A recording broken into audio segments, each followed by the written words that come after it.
Hello and welcome to Top Story. Turkey's legitimate right to self-defense or a thinly concealed invasion of a sovereign state. Ankara's decision to send up to 10,000 troops into Iraqi Kurdistan last week has provoked the strongest protests yet by the Iraqi government. On Tuesday, it expressed its rejection and condemnation of the operation and demanded that Turkey withdraw its troops immediately. Turkish Prime Minister Recep Tayyip Erdogan says the operation is directed solely against Kurdistan Workers' Party or PKK rebels based in the mountains just across the border from Turkey. And he insists that the incursion will be brought to a quick and incisive end. US Secretary of Defense Robert Gates, who arrives in Ankara today, will be pressing the Turks to make the withdrawal sooner rather than later. Washington has held back from condemning the operation, even though it's put its relations with the Iraqi authorities, and in particular the Kurdish administration of northern Iraq, under immense strain. Well, joining me now to discuss the growing tensions over the Turkish military operation is Grenville Byford, a freelance consultant on Turkey, Iraq and the PKK. Thanks very much for being on Top Story. Robert Gates, the US Secretary of Defense, arrives in Ankara today. What do you think his message is going to be to the Turkish authorities? Well, I think to an extent what we're looking at here is a kabuki play.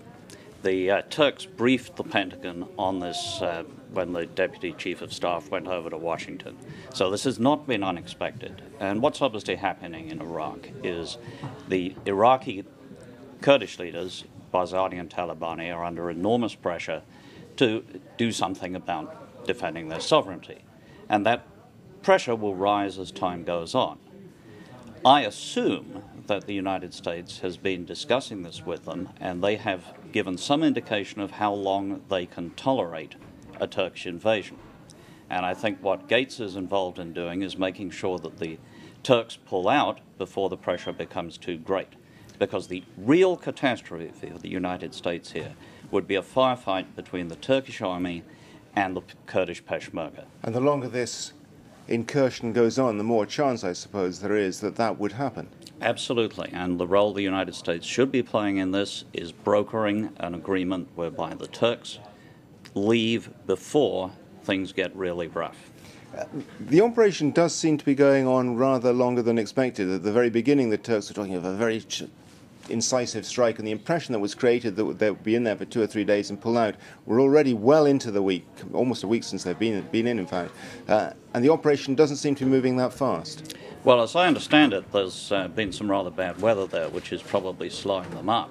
But I think the timetable is the political one inside Iraq, and how long Barzani and Talabani can afford to do nothing. And they'll be putting pressure on the Americans, and the Americans will be trying to broker a deal.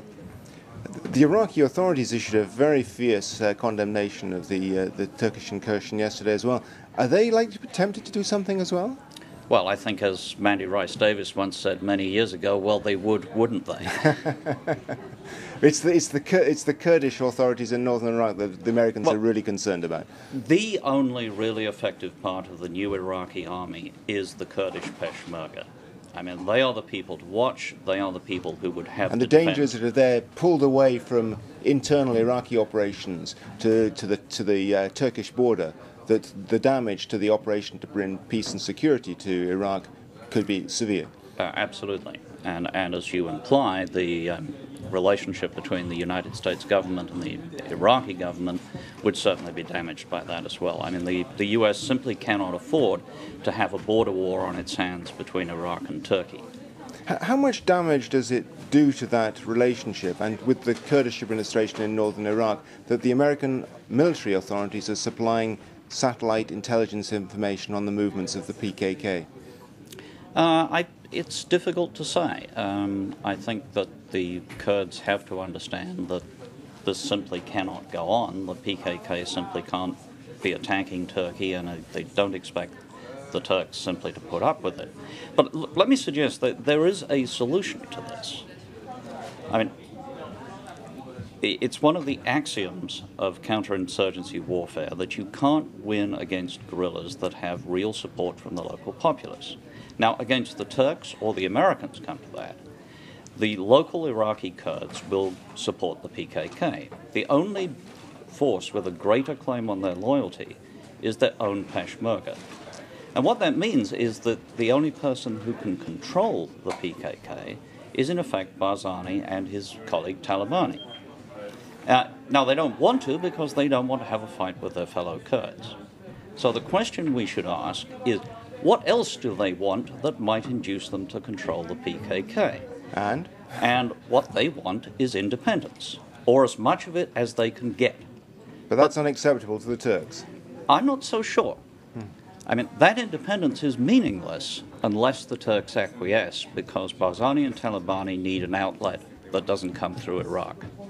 So I would suggest the deal is simple. Barzani and Talabani control the PKK.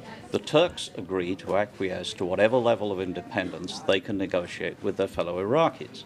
Now, isn't the problem, though, and sorry to interrupt you, that if there is independence for Kurds within Iraq, that'll start off irredentist pressure within Turkey, and that's what really alarms the Turks. That's what the Kemalist establishment and the army would argue. I don't believe that's true, and I don't think the Turkish government does. There are two things that I think we need to consider here. One is, for the first time during last summer's election, a national Turkish party, AK Party, Erdogan's party, got more votes in the southeast than DTP, which is essentially a PKK front. This is a huge development. And if Erdogan wants to hold on to that support, and he's indicated very strongly he does, then he is going to have to bring forward real reform on the subject of Kurdish cultural rights. So what do you think the message should be from Robert Gates in Ankara today when he speaks to Prime Minister Erdogan? I think the message will be, look, you guys have a certain amount of time. I've discussed this, or my friends have discussed this with Barzani and Talabani. Irrespective of what happens between then and now, you have to be out by some date. I don't know what that date is, but if Gates doesn't know it, we're all in trouble. Okay, thanks very much. That's all we have time for today. Thanks to our guest, Grenville Byford. Join us again tomorrow for another edition of Top Story. Goodbye.